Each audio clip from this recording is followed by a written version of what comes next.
తెలంగాణ రాష్ట్ర ప్రభుత్వం తరఫున మూసీ రివర్ డెవలప్మెంట్ కార్పొరేషన్ ఒక పవర్ పాయింట్ ప్రజెంటేషన్ ద్వారా ఈ ప్రభుత్వం మూసీ నది ప్రక్షాళన కార్యక్రమాన్ని ఏ విధంగా ముందుకు తీసుకువెళ్తుందో సమాజానికి వివరించడానికి ఒక ప్రయత్నం చేసి ఈ ప్రయత్నంలో భాగంగా శాసన మండలి చైర్పర్సన్, శాసనసభ స్పీకర్, సహచార మంత్రివర్గ సభ్యులు, ప్రభుత్వ సలహాదారులు, పార్లమెంట్ సభ్యులు, శాసన మండలి సభ్యులు, శాసనసభ్యులు, ఈ దేశంలో ఉన్న ప్రముఖులను, నిర్మాణ సంస్థల్ని, ఎన్విరాన్మెంట్ ఎక్స్పర్ట్స్ని, క్లైమేట్ చేంజెస్ మీద రీసెర్చ్ స్కాలర్స్ని, అదేవిధంగా దేశం యొక్క ఆర్థిక వ్యవస్థను బలోపేతం చేయడానికి ప్రయత్నం చేస్తున్న ప్రముఖులను అందరినీ ఆహ్వానించి ప్రజల్ని ఆందోళనకు గురి చేసే విధంగా కొంతమంది ఉద్దేశపూర్వకంగా, ఇంకొంతమంది సంపూర్ణమైన సమాచారం లేకపోవడం వల్ల అసంపూర్తి సమాచారంతో అర్ధ సత్యాలను ప్రచారం చేయడం వల్ల ఒక రకమైన ఆందోళన చాలామంది మనసుల్లో ఉంది.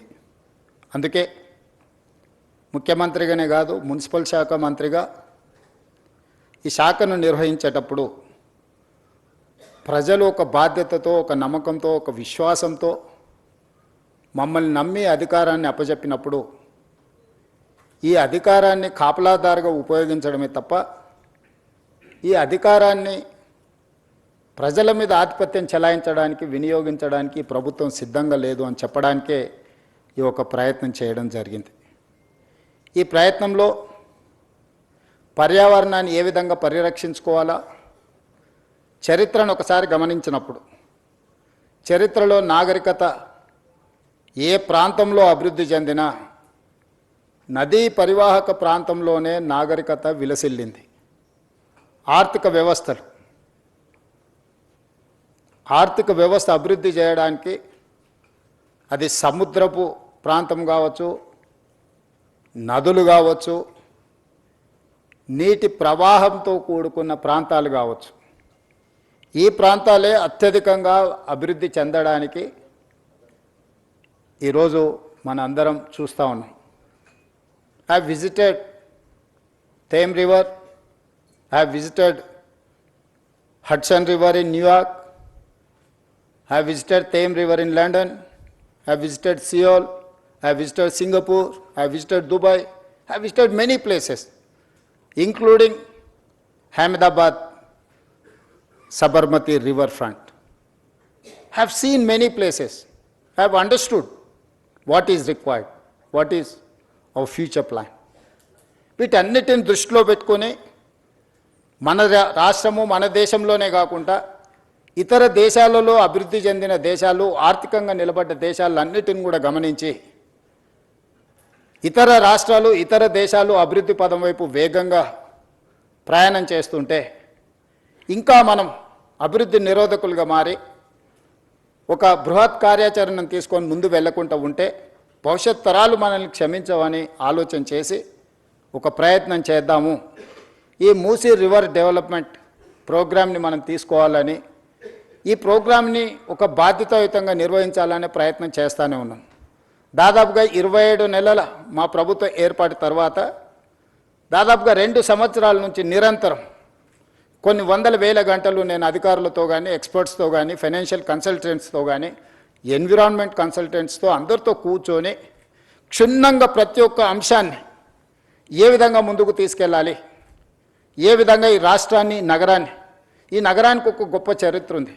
కులీ కుతుబ్ షాయిలు, నిజాం సర్కారులు హైదరాబాద్ నగరాన్ని నిర్మిస్తే, నిజాం అండ్ బ్రిటిషర్ సికింద్రాబాద్ నగరాన్ని నిర్మిస్తే, గత పాలకులు చంద్రబాబు నాయుడు గారు, రాజశేఖర రెడ్డి గారు హయాంలో సైబరాబాద్ నగరాన్ని నిర్మిస్తే ఈ రోజు outer ring road inside core urban region దాదాపుగా 2100 స్క్వేర్ కిలోమీటర్స్ 1,34,00,000 జనాభా ఈరోజు నివసిస్తున్నారు. ఇంత జనాభాకు అవసరమైన తాగునీరే కానీ, పరిశ్రమలకు కానీ, అభివృద్ధి కోసం ఏ రకమైన ప్రణాళికలు చేపట్టాలని ఆలోచన చేసినప్పుడు కృష్ణానది జలాలను, గోదావరి నది జలాలను ఈ ప్రాంత ప్రజల యొక్క దాహార్తిని తీర్చడానికి స్వతంత్ర భారతదేశంలో మనం ప్రయత్నం చేసినాం. కానీ ఒక గొప్ప విషయం ఈరోజు గమనించాల్సిన అవసరం ఉంది. నిజాం రాజు అయి ఉండొచ్చు, చక్రవర్తి అయి ఉండొచ్చు. నిజాం గారి మీద రకరకాల అభిప్రాయాలు చాలామందికి ఉండొచ్చు. చాలామంది నిజాం పరిపాలన ఒప్పుకొని ఉండొచ్చు, ఒప్పుకోకపోయి ఉండొచ్చు. కానీ నిజాంను ఒక విషయంలో మనందరం ఈరోజు ఆదర్శంగా తీసుకొని అభినందించాల్సినంత గొప్ప పనులు చేసాం. 1908లో ఉప్పెన వచ్చి ఈ నగరాన్ని కమ్మేసినప్పుడు 10 నుంచి 15,000 మంది ప్రాణాలు పోయినప్పుడు ఈసా నది, మూసా నది ఈ నగరంని కప్పేసి ఉప్పెనగా మారి వేలాది మంది ప్రాణాలను బలిగొన్నప్పుడు నిజాం ప్రభువులు చెల్లించిపోయి ఈ నగరంలో ప్రజలకు ఈ ప్రమాదం ఉండకూడదు, ఏమి చెయ్యాలని ఆలోచన చేసి 1908 వచ్చిన ఫ్లడ్స్లో ప్రపంచంలోనే ఎక్స్పర్ట్స్ కోసం టెండర్ పిలిచి మోక్షగుండం విశ్వేశ్వరయ్యను ఒక గొప్ప ఇంజనీర్ని ఈ వరదల్ని నియంత్రించడానికి, ఈ ఉపద్రవం నుంచి తన నగరాన్ని, తన ప్రజల్ని కాపాడుకోవడానికి ప్రణాళిక సిద్ధం చేసి ఆనాడు వారిచ్చిన ఆదేశాల మేరకు మోక్షగుండం విశ్వేశ్వరయ్య ఇచ్చిన డిజైన్స్ అనంతగిరి కొండల్లో నుంచి వచ్చే మూసా నది, పరిగి ప్రాంతం నుంచి వచ్చే ఈసా నది, ఈ రెండింటి యొక్క వరదల్ని నియంత్రించడానికి, నియంత్రించిన నీళ్లను ప్రజలకు ఉపయోగించడానికి ఒక పక్కన హిమాయత్ సాగర్, ఇంకొక పక్కన ఉస్మాన్ సాగర్ని నిర్మించి 1921 104 సంవత్సరాల క్రితం నిర్మించిన ఉస్మాన్ సాగర్, హిమాయత్ సాగర్ ఈ రోజుకి హైదరాబాద్ ప్రజల యొక్క దాహార్తిని తీరుస్తున్నాయి.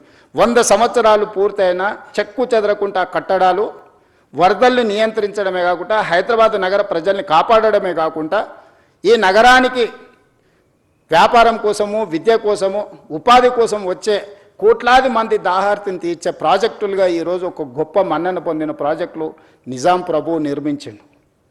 110 సంవత్సరాల క్రితము నిజాం సర్కారే ఇంత గొప్ప విజన్ తోటి నదీ పరివాహక ప్రాంతాన్ని కేవలం తాగునీరు కోసం ఉపయోగించలే.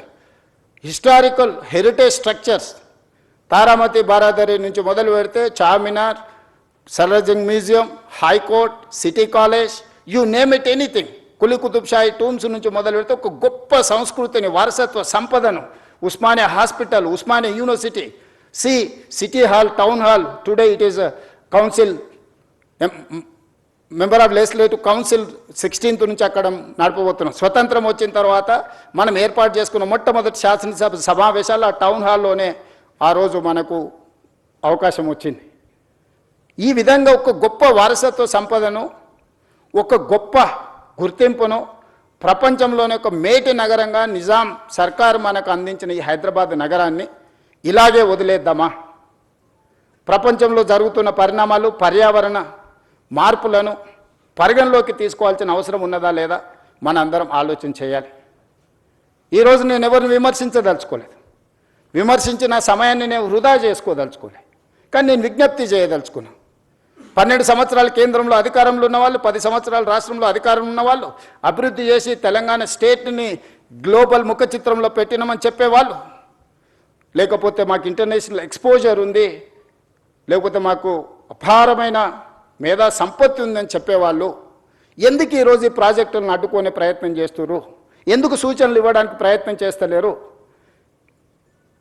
If I do something wrong, you tell me what is that wrong, you find out, you suggest.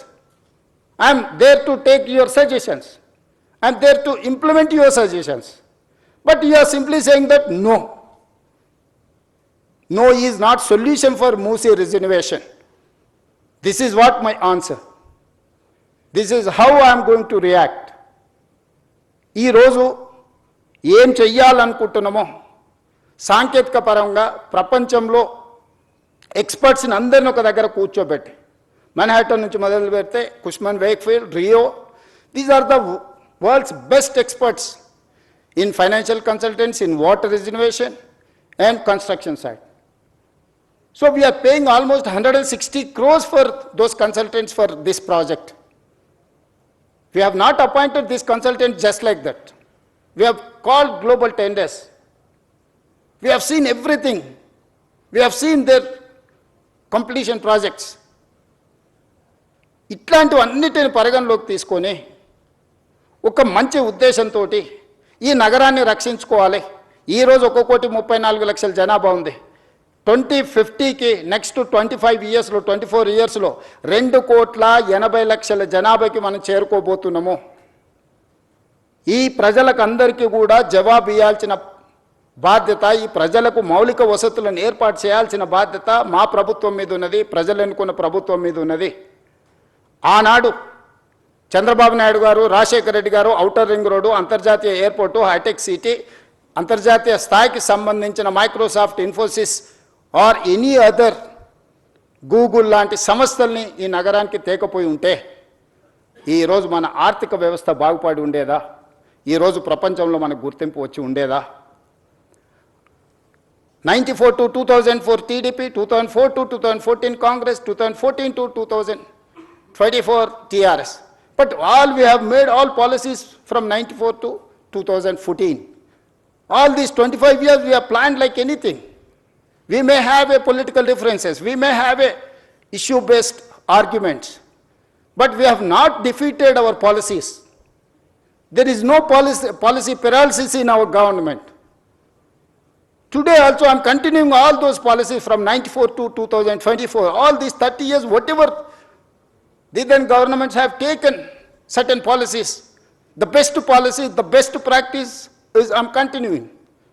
The other issues, wherever I am getting some problem, wherever I am getting some feedback, I am improving my policies. I have changed my working style. You know, I am an aggressive speaker in political platform. People have seen only one face. Today I wanted to show my other face. Today I got a responsible position. I have to deliver. I cannot sit just like that. ఇంత పెద్ద బాధ్యత ఇచ్చినప్పుడు ఏమి చేయకుండా కూర్చొని 16-17 మంది ముఖ్యమంత్రులు ఉమ్మడి రాష్ట్రంలో, తెలంగాణ రాష్ట్రంలో వస్తే కొద్ది మందే గుర్తున్నారు. ఎందుకు? వాళ్ళు చరిత్రకు అవసరమైన, భవిష్యత్ తరాలకు అవసరమైన ప్రణాళికలు రచించి సరైన నిర్ణయాలు తీసుకోవడం వల్ల ఈరోజు చరిత్ర వాళ్ళని గుర్తుపెట్టుకున్నది.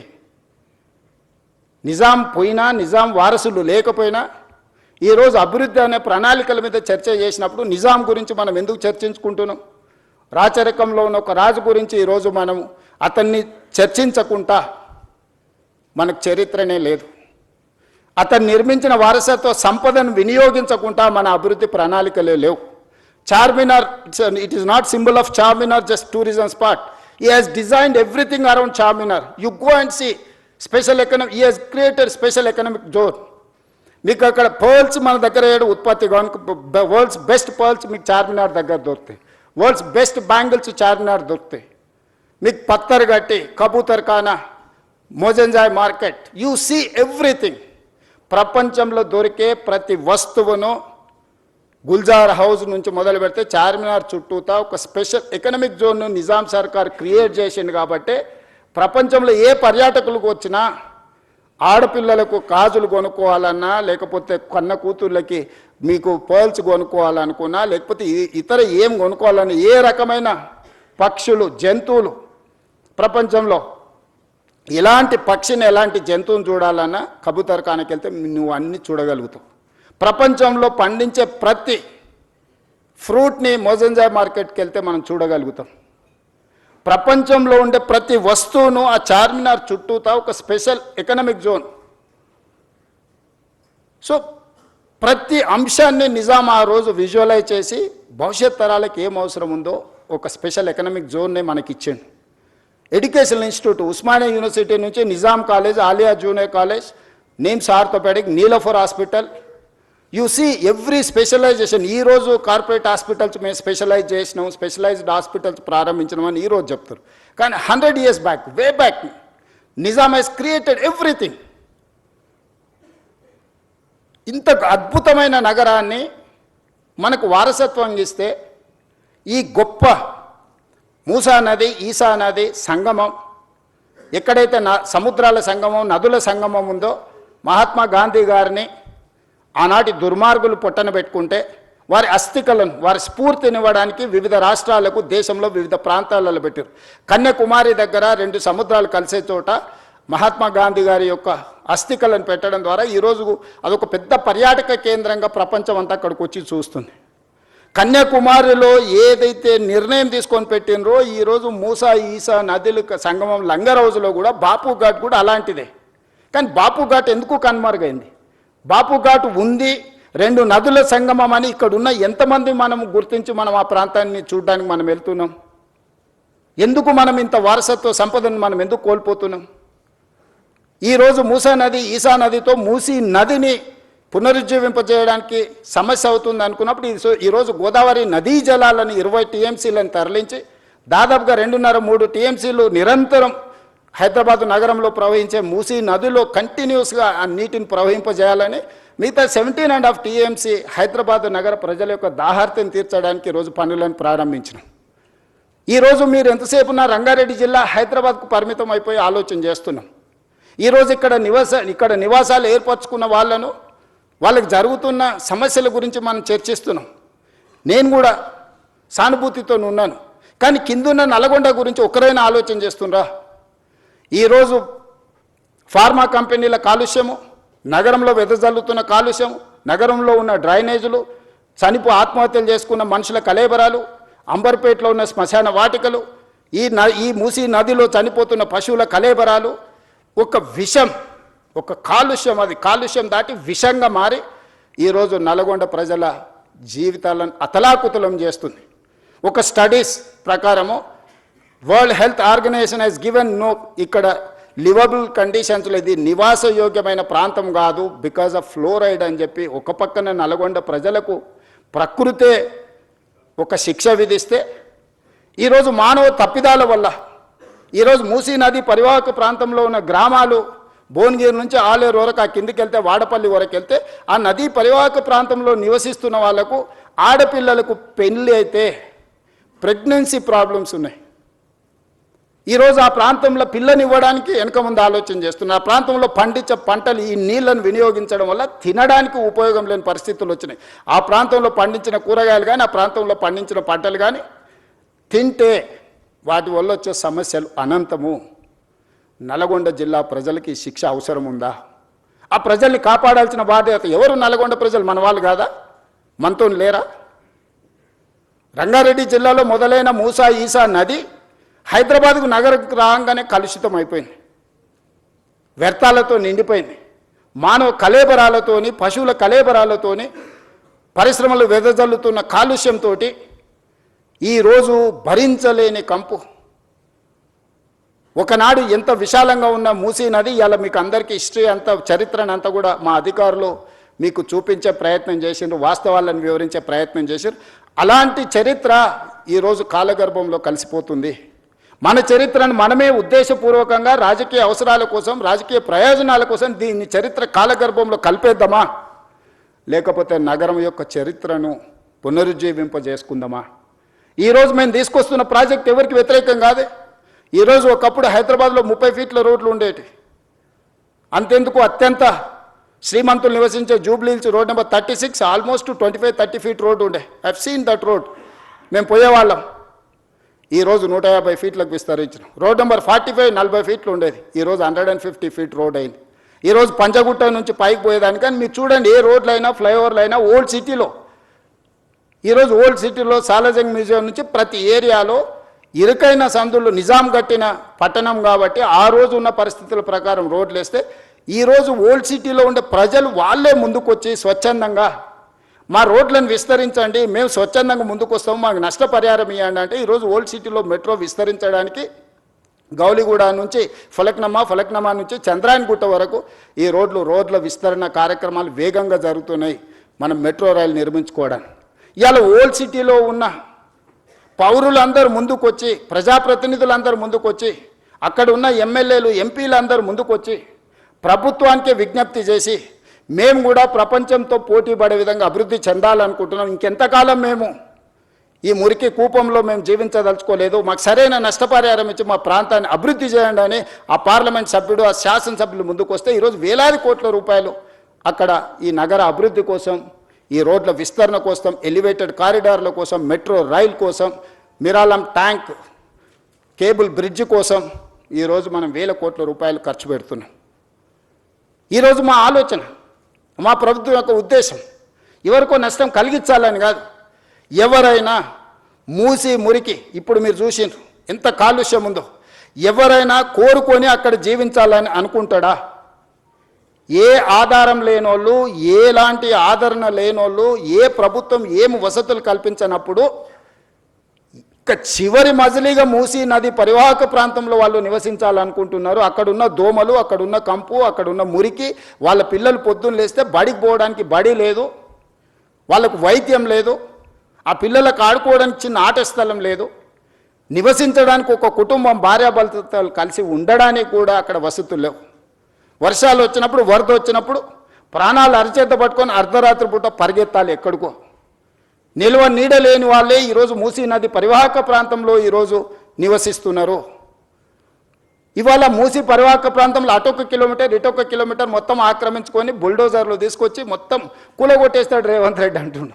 అసలు ఏమైనా చదువుకున్న వాళ్ళు లేకపోతే లోక పరిజ్ఞానం ఉండేవాళ్ళు మాట్లాడే మాటలేనా? Why should I do all those things? Government of India, central water commission, Jal Shakti ministry, they have notified certain norms. అది నేను చేసింది కాదు, కేంద్ర ప్రభుత్వం తీసుకొచ్చిన చట్టాలు. కేంద్ర ప్రభుత్వంలో అధికారంలో ఉన్న వాళ్ళు, పార్లమెంట్ సభ్యులు ఉన్న వాళ్ళు పార్లమెంట్లో చట్టం వచ్చినప్పుడు గొప్పగా ఉందని బల్లలు జరిచి ఆ చట్టాన్ని చేస్తారు. ఆ చట్టాన్ని తెలంగాణలో ఇంప్లిమెంట్ చేస్తామంటే మేము అడ్డం పడతామంటారు. ఈ విచిత్రం, ఇలాంటి ఆలోచనలని మనమందరం నియంత్రించాల్సిన అవసరం ఉంది. మనం మాట్లాడాలి. బాగున్నది అనుకున్న వాళ్ళేం ఏమనడం లేదు, అడ్డుకోవాలనుకున్న వాళ్ళేం గట్టిగా అరుస్తున్నారు. ఈ రెండింటికున్న చిన్న తారతమ్యాన్ని ఈరోజు నదీ పరివాహక ప్రాంతాన్ని పునరుజ్జీవింపజేయడమే కాదు, నదీ పరివాహక ప్రాంతంలో ఒక సంస్కృతిని, ఒక కల్చరల్ కనెక్ట్ని, ఒక హెరిటేజ్ కనెక్ట్ని, ఒక ఎకనామిక్ జోన్ని, ఈరోజు లేక్ రిజర్వేషన్, నేను హైదరాబాద్ తీసుకొచ్చినప్పుడు చాలామంది చాలా రకాలుగా బాధపడ్డారు, చాలా రకాలుగా శాపనార్థాలు పెట్టిండ్రు. కానీ ఈరోజు ఏ లేక్స్ అయితే మేము రిస్టోర్ చేసినామో ఆ లేక్స్ని ఈరోజు అభివృద్ధి చేసి ప్రజలకు అంకితం చేస్తున్నప్పుడు వేలాది మంది వచ్చి మన కుక్కట్పల్లి నల్లచెరువు ప్రారంభోత్సవానికి పోతే బిల్డింగ్ల మీద నుంచి వేలాది మంది, నేను రోడ్డు మధ్యలో వెళ్తుంటే ఏదో పక్క దేశంతో యుద్ధం చేసి మనం సాధించి వస్తే వచ్చినప్పుడు వెల్కమ్ చేసినట్టు, లేకపోతే వరల్డ్ కప్ క్రికెట్ గెలిచిన ప్లేయర్ వస్తే వెల్కమ్ చేసినట్టు కాలనీలో అందరు ఆడపిల్లలు పెద్దలు అందరు వచ్చి స్వాగతం పలికాను. నల్ల చెరువు 100% ఆక్రమణకు గురయ్యి ఒక కలుషితమైన ప్రాంతంగా చేస్తే ధైర్యంగా ఏమన్నా కానీ పర్వాలేదు, ఎవరు ఏమైనా అనుకోండి అని చెప్పి బుల్డోజ్ చేసినాం. బుమ్రక్ దౌలా ఈరోజు ఓల్డ్ సిటీలో మన సర్దార్ వల్లభాయ్ పటేల్ అకాడమీ ఎదురుగ్గా ఒకప్పుడు ఆ బుమ్రక్ దౌలా నిజాం కుటుంబము తాగడానికి నీళ్లకు అక్కడ మెడిసినల్ ప్లాంట్స్ పెట్టి అక్కడ వాటర్ రిస్టోర్ చేసి ఫిల్టర్ బెడ్స్ పెట్టి వాటి నుంచి తీసుకొచ్చి అక్కడి నుంచే వాళ్ళ కుటుంబానికి తాగడానికి నీళ్లు తీసుకెళ్ళి అంత గొప్ప లేక్ని మొత్తం ఆక్రమించుకోవడమే కాబట్టి కలుషితం నిండిపోయింది. వాటి అన్నిటిని క్లీన్ చేసి మన ప్రారంభోత్సవానికి పోతే నార్మల్గా ఓల్డ్ సిటీలో ఇట్లాంటి యాక్టివిటీని అసలు అలౌ చేయరు. వాళ్ళంతా యునైట్ అయ్యి ఒక రకమైన రాజకీయంగా ఒక రకమైన నిర్బంధమైన పరిస్థితులు ఉంటాయి. కానీ వాళ్ళే ముందుకొచ్చి అక్కడ ఉండే ఎమ్మెల్యేలు, ఎమ్మెల్సీలు, ఎంపీలు అందరూ ముందుకొచ్చి one of the best project మాకు ఇచ్చినావు, ఇంత అద్భుతంగా ఇది వస్తుందని మేము ఊహించలేదు. ఈరోజు వేలాది కుటుంబాలు ఇక్కడికి వచ్చి ఉదయం మార్నింగ్ వాక్ నుంచి ఈవినింగ్ సాయంత్రం అక్కడ జిమ్, ఓపెన్ ఎయిర్ జిమ్ పెట్టడం, మిగతా లేక్ ఎకానమీ కింద స్వయం సహాయక సంఘాలకు అక్కడ ఏర్పాటు చేయడంతో ఈరోజు ఆర్థిక వ్యవస్థ బలపడ్డది. ఆ పక్కన ఉండే వేలాది కుటుంబాలకు ఒక పర్యాటక కేంద్రంగా మారింది. ఈరోజు ప్రతి అంశాన్ని సాంకేతికంగా ఒక మానవీయ కోణంలో హ్యూమన్ టచ్ మేము ఎక్కడ మిస్ కాలే. ఎవరు అక్కడ నివసించాలని కోరుకోరు. ఇవాళ మాట్లాడుతున్న వాళ్ళు దాని పక్కన నివసించగలరా?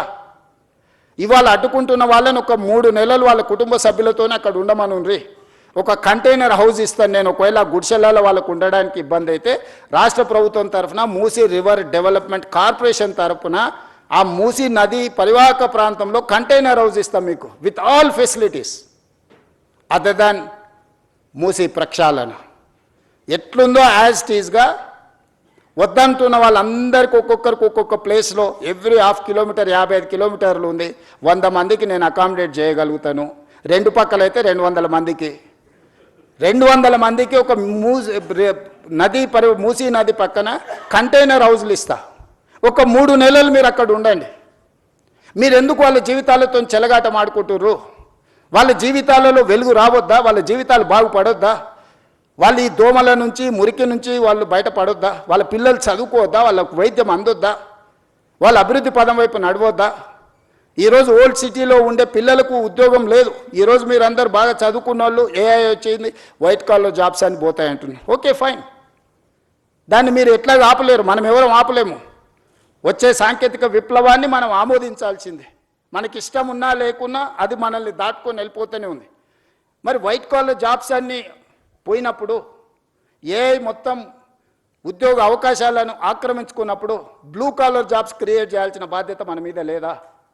బ్లూ కాలర్ జాబ్స్ క్రియేట్ చేయకుండా, వాళ్లకు సాంకేతిక నైపుణ్యాన్ని అందించకుండా, రీస్కిల్ అప్స్కిల్ చేయకుండా, సెల్ఫ్ ఎంప్లాయ్మెంట్ క్రియేట్ చేయకుండా, మూసీ నది పరివాహక ప్రాంతాన్ని నైట్ ఎకానమీ కింద మార్చి ప్రపంచ దేశాలతో పోటీ పడకుండా, ఒక పర్యాటక క్షేత్రంగా, ఒక పర్యాటక కేంద్రంగా, ఒక ఆర్థిక వ్యవస్థగా అభివృద్ధి చేసుకోకుండా ఇంకా వెనక్కి వెళ్ళిపోదామా? రాతి యుగాల వైపు ప్రయాణిద్దామా? ఒకప్పుడు అడవుల్లో మనం ఆకుల అలాలు కట్టుకొని ఉండేది, తర్వాత కొంచెం బట్టలు కట్టుకునే కాడికి అట్లా ఇప్పుడు సూట్ వేసుకునే కాడికి ఇప్పుడు మోడర్న్ సొసైటీకి వచ్చినాం.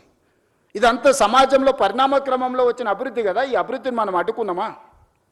100 సంవత్సరాల క్రితం వచ్చిన వరదల్ని దృష్టిలో పెట్టుకొని నిజాం చేసిన దాంట్లో 10% కూడా ఈరోజు మనం చేయాలనే ప్రయత్నం చేయకపోతే ఈ చరిత్ర మనల్ని క్షమిస్తుందా?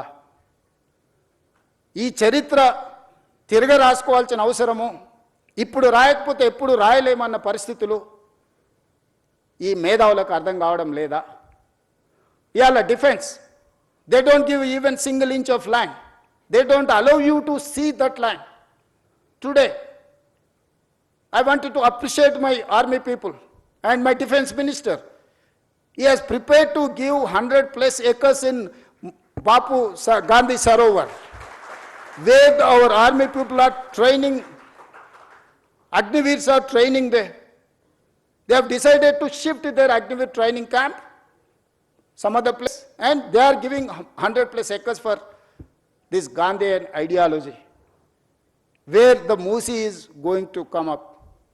అంటే దేశ సరిహద్దుల్లో భద్రతగా ఉండి దేశాన్ని కాపాడే వీర సైనికులు కూడా వందలాది ఎకరాల వాళ్ళ భూములను మూసీ నది ప్రక్షాళన కోసం ముందుకొచ్చి అప్పజెప్తుంటే, ఇవి ప్రభుత్వ భూములు చాలా వరకు, లేదా ప్రభుత్వ నిబంధనలకు ప్రైవేట్ భూములు ఉన్నా ప్రభుత్వ నిబంధనలు ఉన్నాయి.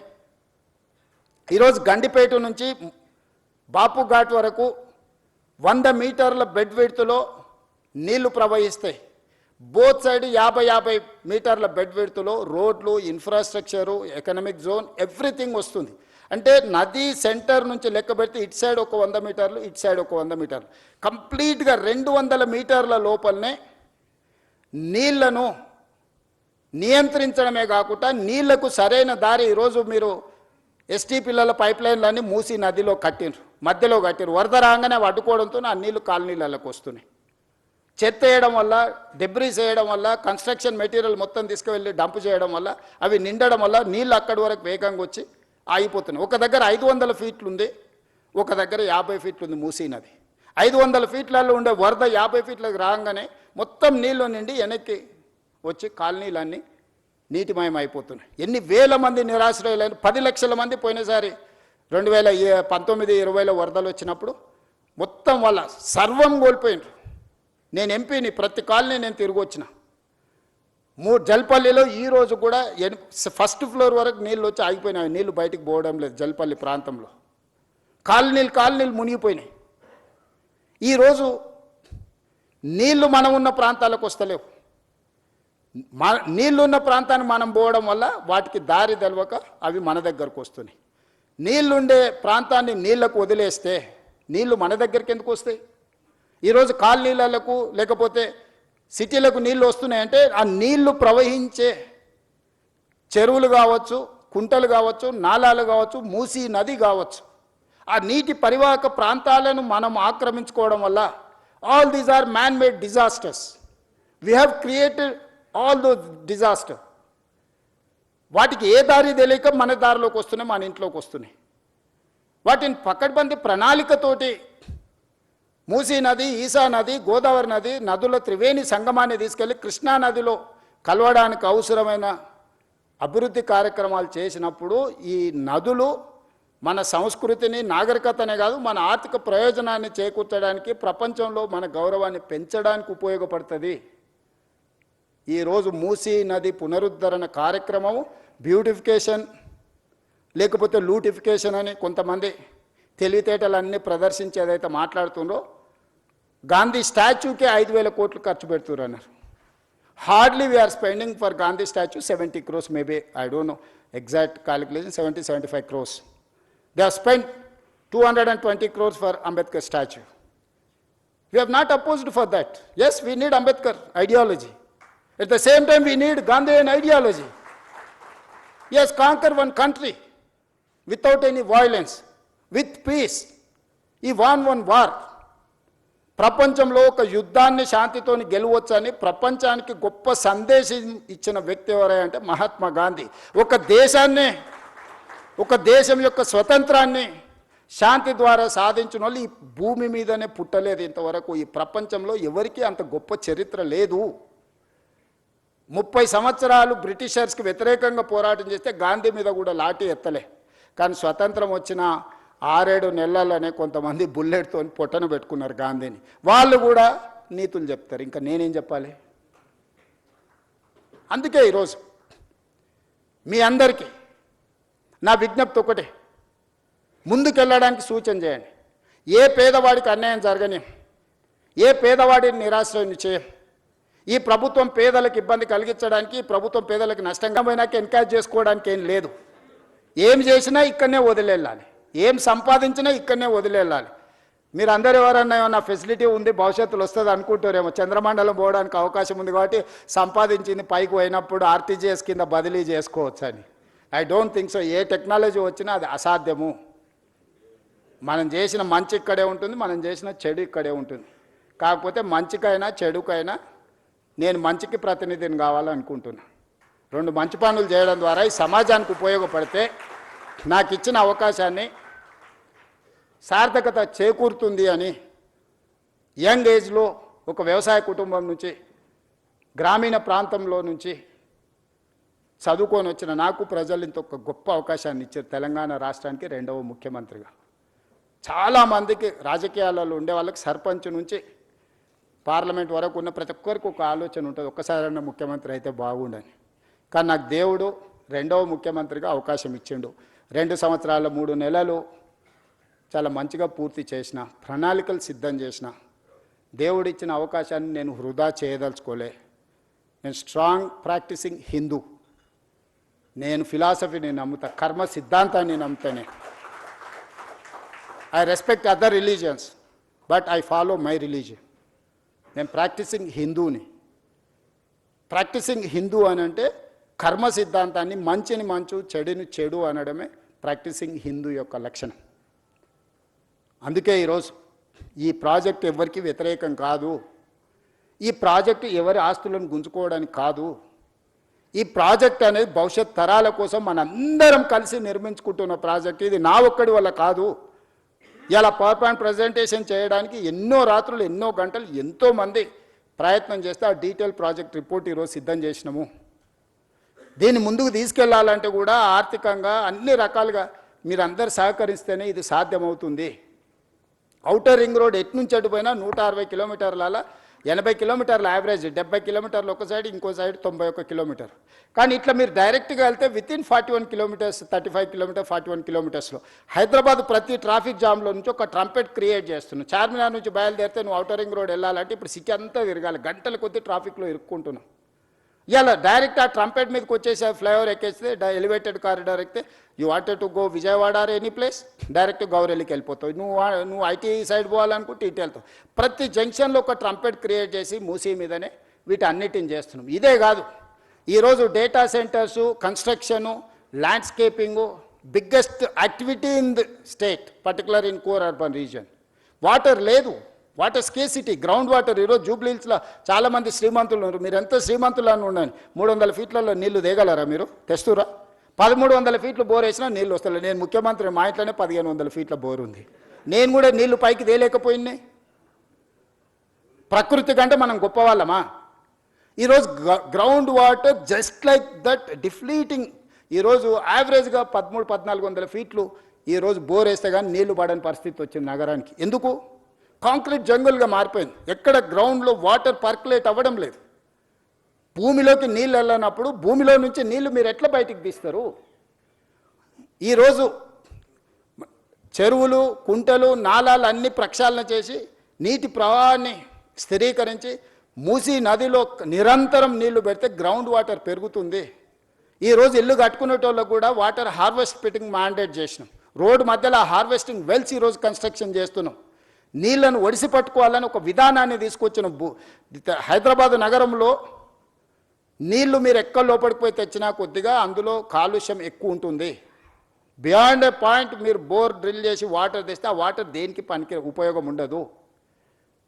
అదేవిధంగా కన్స్ట్రక్షన్కు మనం అత్యధికంగా ఖర్చు పెట్టి, ఇంతకుముందు వెంకట నరసింహారెడ్డి గారు చెప్పారు, కృష్ణా నది నుంచి, గోదావరి నది నుంచి మనం హైదరాబాదు నగరానికి తెచ్చే నీళ్లను పరిశ్రమలకు ఇచ్చినా, నిర్మాణ సంస్థలకు ఇచ్చినా 1 KLకి 180 రూపాయలు ఛార్జ్ చేస్తున్నాం అన్నాడు. ఇవాళ వాటర్ ట్రీట్ చేసి ఎస్టీపీల ద్వారా వాటర్ని తిరిగి వినియోగించుకుంటే 70 నుంచి 80 రూపాయలు 1 KLకి, అంటే మోర్ దాన్ 60% వాళ్ళ కాస్ట్ కట్టింగ్ చేయడానికి ఉంది. ఈరోజు వేలాది కోట్ల రూపాయలు, దాదాపుగా 2-3 లక్షల కోట్ల రూపాయలు మా శ్రీధర్ బాబు గారు డేటా సెంటర్స్ ఇన్వెస్ట్మెంట్ తీసుకొచ్చిన last 2 years. They need water. పర్టికులర్గా గ్రే వాటర్ ఇవ్వగలిగితే, ట్రీటెడ్ వాటర్ ఇస్తే వాళ్ళకు ఇన్వెస్ట్మెంట్ ఇన్సెంటివ్స్ ఉన్నాయి ప్రపంచంలో. సో ఈరోజు మనం ఆ వాటర్ని ఎస్టీపీల ద్వారా ఈ వాటర్ని విడిచిపట్టుకొని ఈ మూసీ నది ఎంబడే ట్రంక్ లైన్లు, రిజర్వాయర్స్, వాటర్ రిజర్వాయర్స్ చేసి మనం పంపింగ్ చేసి వాటికి నీళ్ళు ఇస్తే వేలాది కోట్ల రూపాయల పెట్టుబడులే కాదు, రాష్ట్రానికి కూడా లక్షలాది కోట్ల రూపాయల పెట్టుబడులు వస్తాయి. రాష్ట్రానికి 1000 కోట్ల రూపాయల ఆదాయం వస్తుంది. ఇదంతా గ్రోత్ ఇంజన్ కింద మారుతుంది. రాష్ట్రం యొక్క ఎకనామిక్ యాక్టివిటీ మారుతుంది. ఔటర్ రింగ్ రోడ్ వేసినప్పుడు కూడా కొందరు భూములు పోయినాయి, పోలేదా?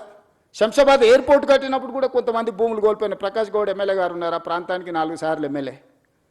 ఈ భూములని పోయినప్పుడు వాళ్ళని ప్రభుత్వం ఒక మానవీయ కోణంలో ఆదుకునే ప్రయత్నం చేసింది.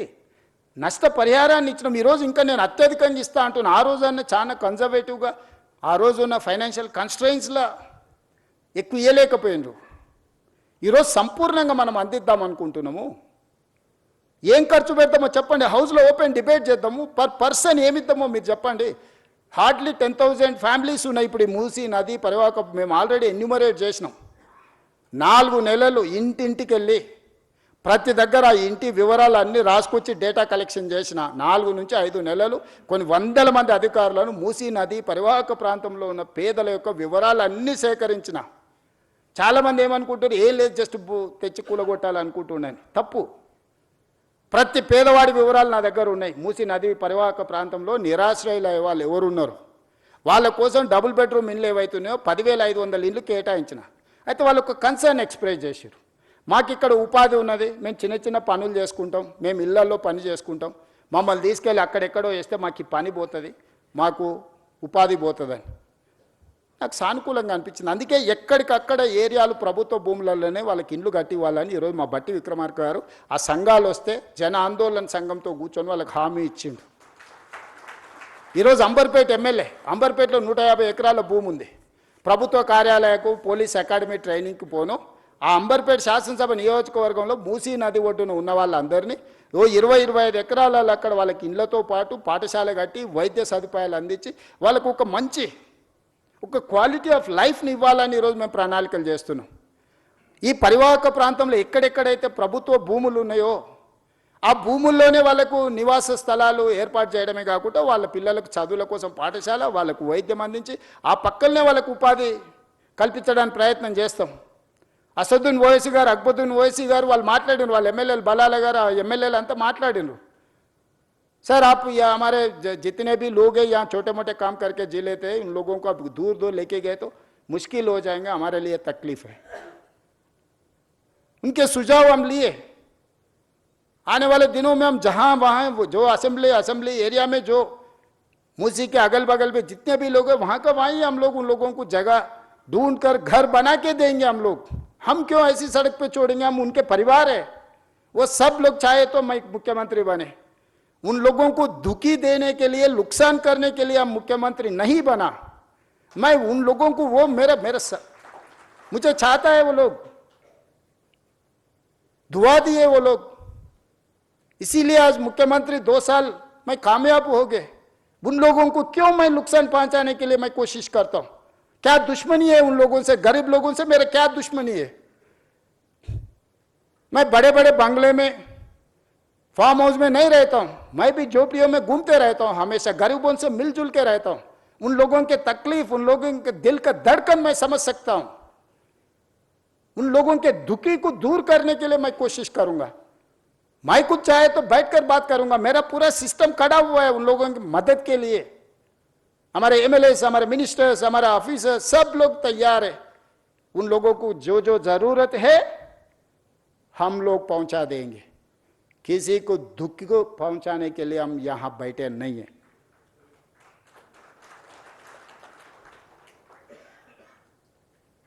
लोग समझ रहे होंगे अरे यहां पर कुछ बना है अरे रेवंत रेड्डी जी रियल एस्टेट के लिए सोचता है हाँ जरूर सोचता हूं क्यों नहीं रियल एस्टेट मेरे घर पे कुछ लाने वाला नहीं है 1000 लाखों कारीगरों को काम मिलने वाला है इन्वेस्टमेंट आने वाला है जीसीसी सेंटर बनाना है तो बड़े बड़े मंजिल बनाना है 60-70 फ्लोर्स का मंजिल बना रहे कौन करना है ये इंफ्रास्ट्रक्चर मैं तैयार करना है ना क्यों नहीं करना रियल एस्टेट सरकार क्यों नहीं करना फार्मा क्यों नहीं करना आईटी क्यों नहीं करना टूरिज्म क्यों नहीं करना एंडोमेंट टूरिज्म क्यों नहीं करना मेडिकल टूरिज्म ये सब सरकार की जिम्मेदारी है ये लोग भूल जा रहे हैं परिवार के platform people have seen only one face today I wanted to show my other face today I got a responsible position I have to deliver I cannot sit just like that ఇంత పెద్ద బాధ్యత ఇచ్చినప్పుడు ఏమి చేయకుండా కూర్చొని 16-17 మంది ముఖ్యమంత్రులు ఉమ్మడి రాష్ట్రంలో తెలంగాణ రాష్ట్రంలో వస్తే కొద్ది మందే గుర్తున్నారు ఎందుకు వాళ్ళు చరిత్రకు అవసరమైన భవిష్యత్ తరాలకు అవసరమైన ప్రణాళికలు రచించి సరైన నిర్ణయాలు తీసుకోవడం వల్ల ఈరోజు చరిత్ర వాళ్ళని గుర్తుపెట్టుకున్నది నిజాం పోయినా నిజాం వారసులు లేకపోయినా ఈరోజు అభివృద్ధి అనే ప్రణాళికల మీద చర్చ చేసినప్పుడు నిజాం గురించి మనం ఎందుకు చర్చించుకుంటున్నాం రాచరికంలో ఉన్న ఒక రాజు గురించి ఈరోజు మనం అతన్ని చర్చించకుండా మనకు చరిత్రనే లేదు అతను నిర్మించిన వారసత్వ సంపదను వినియోగించకుండా మన అభివృద్ధి ప్రణాళికలే లేవు Charminar, it is not symbol of Charminar, just tourism spot. He has designed everything around Charminar. You go and see special economic. He has created special economic zone. మీకు అక్కడ పర్ల్స్ మన దగ్గర ఉత్పత్తి వరల్డ్స్ బెస్ట్ పర్ల్స్ మీకు చార్మినార్ దగ్గర దొరుకుతాయి world's best bangles Charminar దొరుకుతాయి మీకు పత్తర్ గట్టి కబూతర్ ఖానా Mozamjahi market you see everything ప్రపంచంలో దొరికే ప్రతి వస్తువును గుల్జార్ హౌస్ నుంచి మొదలు పెడితే చార్మినార్ చుట్టూతా ఒక స్పెషల్ ఎకనామిక్ జోన్ను నిజాం సర్కార్ క్రియేట్ చేసింది కాబట్టి ప్రపంచంలో ఏ పర్యాటకులకు వచ్చినా ఆడపిల్లలకు గాజులు కొనుక్కోవాలన్నా లేకపోతే కన్న కూతుర్లకి మీకు పర్ల్స్ కొనుక్కోవాలనుకున్నా లేకపోతే ఇతర ఏం కొనుక్కోవాలన్నా ఏ రకమైన పక్షులు జంతువులు ప్రపంచంలో ఇలాంటి పక్షిని ఎలాంటి జంతువుని చూడాలన్నా కబూతర్ ఖానాకి వెళ్తే నువ్వు అన్నీ చూడగలుగుతావు ప్రపంచంలో పండించే ప్రతి ఫ్రూట్ని మోజంజాయ్ మార్కెట్కి వెళ్తే మనం చూడగలుగుతాం ప్రపంచంలో ఉండే ప్రతి వస్తువును ఆ చార్మినార్ చుట్టూతా ఒక స్పెషల్ ఎకనామిక్ జోన్ సో ప్రతి అంశాన్ని నిజాం ఆ రోజు విజువలైజ్ చేసి భవిష్యత్ తరాలకు ఏం అవసరం ఉందో ఒక స్పెషల్ ఎకనామిక్ జోన్నే మనకి ఇచ్చిండు ఎడ్యుకేషనల్ ఇన్స్టిట్యూట్ ఉస్మానియా యూనివర్సిటీ నుంచి Nizam college Aliya junior college NIMS orthopaedic Niloufer hospital you see every specialisation. ఈరోజు కార్పొరేట్ హాస్పిటల్స్ మేము స్పెషలైజ్ చేసినాం, స్పెషలైజ్డ్ హాస్పిటల్స్ ప్రారంభించినామని ఈరోజు చెప్తారు. కానీ 100 years back, way back, Nizam has created everything. ఇంత అద్భుతమైన నగరాన్ని మనకు వారసత్వం ఇస్తే ఈ గొప్ప మూసా నది, ఈసా నది సంగమం, ఎక్కడైతే సముద్రాల సంగమం, నదుల సంగమం ఉందో, మహాత్మా గాంధీ గారిని ఆనాటి దుర్మార్గులు పొట్టన పెట్టుకుంటే వారి అస్థికలను, వారి స్ఫూర్తినివ్వడానికి వివిధ రాష్ట్రాలకు, దేశంలో వివిధ ప్రాంతాలలో పెట్టారు. కన్యాకుమారి దగ్గర 2 సముద్రాలు కలిసే చోట మహాత్మా గాంధీ గారి యొక్క అస్థికలను పెట్టడం ద్వారా ఈరోజు అదొక పెద్ద పర్యాటక కేంద్రంగా ప్రపంచం అంతా అక్కడికి వచ్చి చూస్తుంది. కన్యాకుమారిలో ఏదైతే నిర్ణయం తీసుకొని పెట్టినరో ఈరోజు మూసా, ఈసా నదుల సంగమం లంగర్ హౌస్లో కూడా బాపు ఘాట్ కూడా అలాంటిదే. కానీ బాపు ఘాట్ ఎందుకు కనుమరుగైంది? బాపు ఘాట్ ఉంది, 2 నదుల సంగమం అని ఇక్కడున్న ఎంతమంది మనం గుర్తించి మనం ఆ ప్రాంతాన్ని చూడడానికి మనం వెళ్తున్నాం? ఎందుకు మనం ఇంత వారసత్వ సంపదను మనం ఎందుకు కోల్పోతున్నాం? ఈరోజు మూసా నది, ఈసా నదితో మూసీ నదిని పునరుజ్జీవింపజేయడానికి సమస్య అవుతుంది అనుకున్నప్పుడు ఈరోజు గోదావరి నదీ జలాలను 20 TMCలను తరలించి దాదాపుగా 2.5-3 TMCలు నిరంతరం హైదరాబాద్ నగరంలో ప్రవహించే మూసీ నదిలో కంటిన్యూస్గా ఆ నీటిని ప్రవహింపజేయాలని, మిగతా 17.5 TMC హైదరాబాద్ నగర ప్రజల యొక్క దాహార్తిని తీర్చడానికి ఈరోజు పనులను ప్రారంభించినాం. ఈరోజు మీరు ఎంతసేపు ఉన్న రంగారెడ్డి జిల్లా హైదరాబాద్కు పరిమితం అయిపోయి ఆలోచన చేస్తున్నాం. ఈరోజు ఇక్కడ నివాసాలు ఏర్పరచుకున్న వాళ్ళకి జరుగుతున్న సమస్యల గురించి మనం చర్చిస్తున్నాం. నేను కూడా సానుభూతితో ఉన్నాను. కానీ కిందున్న నల్గొండ గురించి ఒకరైనా ఆలోచన చేస్తుండ్రా?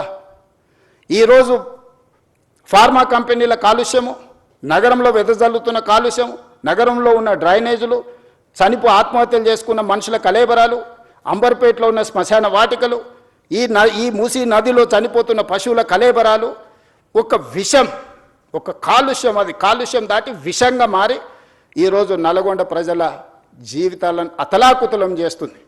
ఒక స్టడీస్ ప్రకారము world health organisation has given no, ఇక్కడ లివబుల్ కండిషన్స్లో ఇది నివాసయోగ్యమైన ప్రాంతం కాదు బికాజ్ ఆఫ్ ఫ్లోరైడ్ అని చెప్పి ఒక పక్కన నల్గొండ ప్రజలకు ప్రకృతే ఒక శిక్ష విధిస్తే ఈరోజు మానవ తప్పిదాల వల్ల फार्म हाउस बना लिए तो सब कुछ हो गया बोल के कोई समझे तो वो उनका सोच है, मैं क्या कर सकता हूँ? मैं कुछ बोलने के लिए भी यहाँ नहीं है. मेरा सोच अलग है भाई, मेरा सोच गरीबों के साथ है. पैसे ऐसो वाले इधर पसंद नहीं है तो सिंगापुर जाएंगे, सिंगापुर समझ में नहीं आया तो पहले दुबई जा रहे थे, 15 दिन से सब दुबई से फिर इधर आ रहे. देखो हकीकत, पहले बोल रहे थे अरे हैदराबाद क्या हैदराबाद है, दुबई देखो. अभी बोल रहा है भाई Hyderabad is safest place. Why? Because when war was going on operation Sindoor, India Pakistan, that time you have organised Miss World in Hyderabad with safe. So Hyderabad is safest place for any person. ఈరోజు ప్రపంచమంతా మన వైపు చూస్తుంది. మనము తప్పిదాల వైపు చూడొద్దు. ఎక్కడైనా చెడు ఉంటుంది, ఆ చెడును మనము తొందరగా అట్రాక్ట్ చేస్తుంది. Social media double edged weapon. Positive నిజము గడప దాటకముందే అబద్ధం ఊరంతా తిరిగి వస్తుందని వెనకటికి పెద్దలు చెప్పారు. ఈరోజు అబద్ధాలు చెప్పడానికి నెలకు 5 కోట్లు ఖర్చు పెడుతున్నారు అక్రమ సంపాదనను కొంతమంది. నేను ఇవన్నీ చెప్తే మా బట్టి విక్రమార్క గారు అంటారు అరే నీ ఆలోచనలు మంచుకున్నాయి, నీ పనులు బాగున్నాయి, నువ్వెందుకు చెప్పవు అంటాడు. నాకు దీని మీదనే సమయం సరిపోతుంది, రోజుకు 18 గంటలు. ఇది ఒక మీరు సొంత ఇల్లు కట్టుకుంటే ఒక 2000 స్క్వేర్ ఫీట్ సొంత ఇల్లు కట్టుకున్నా ఒక 3000 స్క్వేర్ ఫీట్ అపార్ట్మెంట్ ఇంటీరియర్ చేసుకోవడానికి మీకు ఎన్ని రోజులు పడుతుంది? మీ ఇంట్లో మీ సతీమణి పని మీకు ఎన్ని తిట్లు పడుతున్నాయి ఉన్నోళ్ళు అందరికీ తెలుసు కదా.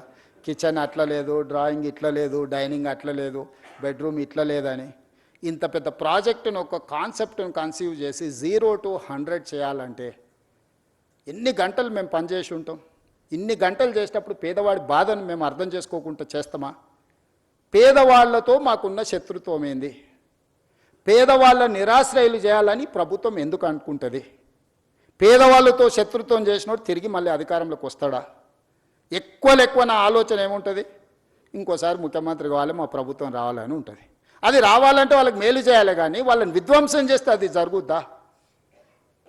ఎవరైనా కామన్ సెన్స్ ఉన్న any politician is going to commit such type of activity?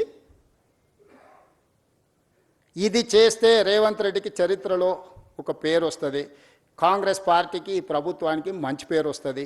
ఈ రెండు వస్తే రెండోసారి కూడా మేము అధికారానికి దూరం అవుతామని కొంతమంది కడుపులో కుళ్ళు, మాటల్లో విషం, చూపుల్లో పగ, ఈ మూడు కాంబినేషన్స్తోని దీన్ని అడ్డుకునే ప్రయత్నం చేస్తున్నారు. ఇక ఇదంతా మీకు అప్పచెప్పిన నా జిమ్మేదారి అయిపోయింది. మీరందరు దీన్ని కాపాడుకుందామా లేకపోతే కాలానికి వదిలేద్దామా మీరే డిసైడ్ చేయండి. మీ అందరు మెజారిటీ అభిప్రాయం లేకుంటే నేను ముందుకు వెళ్ళదలుచుకోలేదు.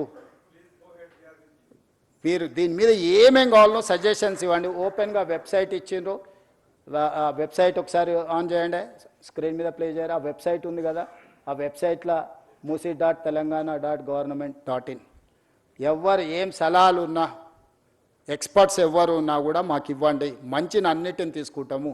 సలహాలు మీరు ఎవరు ఇచ్చినా అది అమలు చేస్తే నాకే మంచి పేరు వస్తుంది, మా ప్రభుత్వానికి గుర్తింపు వస్తుంది. తప్పులు జరగకుండా సరిదిద్దే బాధ్యత మీదే. మీకే ఓపెన్ ప్లాట్ఫామ్, ఓపెన్ డయాస్ మీతో షేర్ చేస్తున్నా నేను. ఎవరు డిపిఆర్ లేదు, ఎన్ని వేలు అవుతుందో తెలియదు, ఏం జరుగుతుందో తెలియదు, తెర వెనక ఇది జరిగింది, తెర ముందు అది జరిగింది. ఇక ఈ ఊహాగానాలకు, కాన్స్పిరసీ థియరీస్కి పులి స్టాప్ పెట్టండి దయచేసి. ఇంకా మీరు పెట్టినా కూడా నేను అనేది ఏం లేదు. మనం అందరికీ చెప్తాం బాగుండా మంచి బట్టలు తొడుకోని, లేదు నేను ఇట్లనే ఉంటాను ఎవరన్నా బజార్లో తిరిగింది అనుకో అటు దిక్కు చూడడం మానేస్తాం. ఏం చేస్తాం? అంతకుమించి ఏం మార్గం ఉంది నాకు? మీరు చెప్పండి. చెడు చూడొద్దని ఎప్పుడో చెప్పారు, చెడు వినొద్దని చెప్పారు. మహాత్మా గాంధీ గారే చెప్పినట్టున్నారు కదా మనకు. సో ఖచ్చితంగా చెడు చూడను, చెడు వినను. మంచి ఏది చెప్పినా నేను స్వీకరిస్తా. మీలో ఒకడిని, నేను వేరు మీరు వేరు కాదు, మీలో ఒకడిని, మీతో పాటే ఉంటా. మనందరం కలిసి ఈ ప్రాజెక్టును ముందుకు తీసుకెళ్తాం. మీరందరూ మద్దతు ఇవ్వండి. ఒక అద్భుతాన్ని అంటే అద్భుతాన్ని ప్రపంచంతో పోటీ పడే విధంగా మన నగరాన్ని తీర్చిదిద్దుకుందాము. మన చరిత్రను కాలగర్భంలో కలపొద్దు, మన చరిత్రను భవిష్యత్ తరాలకు అద్భుతంగా అందిస్తామని తెలియజేస్తూ ఓపికగా 2.5 గంటలు కూర్చున్న మీ అందరినీ మనస్ఫూర్తిగా మరొకసారి అభినందిస్తూ, నల్లగొండ ప్రజల యొక్క బాధను అక్కడికి వెళ్ళి చూస్తే తెలుస్తుంది. ఇక్కడ మీరు కాలుష్యాన్ని మాత్రమే చూస్తున్నారు. వాళ్ళ భవిష్యత్ తరాలు, పుట్టబోయే పిల్లలు కాలు వంకర, కన్ను వంకర, లేకపోతే రకరకాల సమస్యలతోని ఆ ప్రాంతంలో ప్రజలు బాధను అనుభవిస్తారు. ఈ మూసి ప్రక్షాళన చేయకపోతే వాళ్లకు న్యాయం జరగదు. నల్లగొండ ప్రజల యొక్క సమస్యను కూడా సానుకూలంగా అర్థం చేసుకొని ప్రాజెక్టుకు ముందుకు వెళ్ళడానికి అవసరమైన సహకారాన్ని, సూచనలు ఇవ్వాల్సిందిగా కోరుకుంటూ మీ అందరి దగ్గర సెలవు తీసుకుంటున్నా. ధన్యవాదాలు.